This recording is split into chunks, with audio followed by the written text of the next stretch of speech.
lagpas kalahating milyon ang mga dumalo dito sa Quirino Grandstand. That's about 20 times mula doon sa bilang na naitala natin kaninang tanghali na nasa around 20 to 25,000 na Iglesia ni Cristo members. Naman sinong umupo ata ganun laging nangyayari. Kahit na nagmula pa nga nung Marcos Sr. tinatalsik siya dahil sa ganyang katawialan. Pero nakalipas ang kay Cory Aquino, kay Nino Aquino, kay Ramos. Ganon din, wala rin nangyaring asinso, lalo pa atang lumalala ngayon. Kung noon daw, milyones na kaba ng bayan. Ngayon, trillions worth na maanumalyang infra projects ang pinag-uusapan. Bumiyahe pa mula Pampanga si Cesar, kasama ang kanyang pamilya dito sa Quirino Grandstand as early as 1 a.m. Paunti-unti siyang nawawala ng tiwala sa gobyerno. Pero sa kabila nito, binibigyan niya ng pagkakataon si Pangulong Bongbong Marcos magpaliwanag sa di umano'y involvement niya sa kickback ng mga proyekto. Pero para kay Ramdi, na mula pa sa Navotas, dapat harapin ng Pangulo ang mga Pilipino tungkol dito. Sa tingin ko po, kailangan niyang ipaliwanag po yung mga sinasaldi ko para yung tiwala po ng mamayang Pilipino, maibalik niya.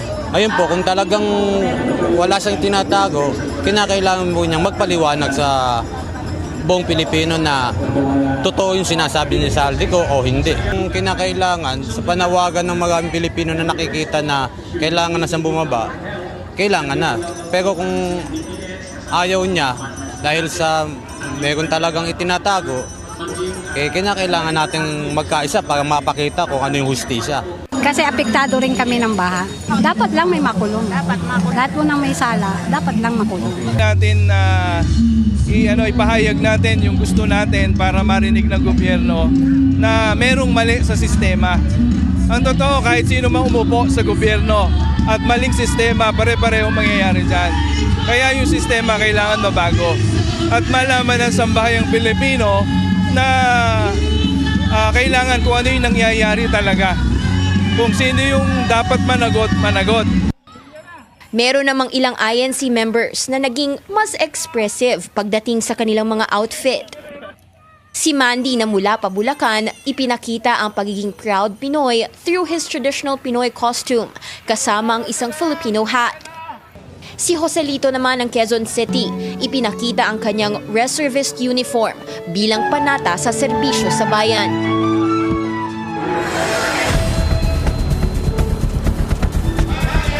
Sa around 550,000 na INC members na dumalo ngayong gabi, narinig nilang isang matapang at malakas na pahayag ni INC spokesperson Edwin Zabala tungkol sa kanyang pag-hit back sa di umano'y mga report tungkol sa destabilization plot na naiuugnay sa 3-day protest action ng Iglesia ni Cristo. Anya, ang hiling ng INC ay ang pagpapanawagan na mas paigtingin ang transparency pagdating sa investigasyon sa flood control scandal at mapanagot ang sino mang dapat panagutin na korap.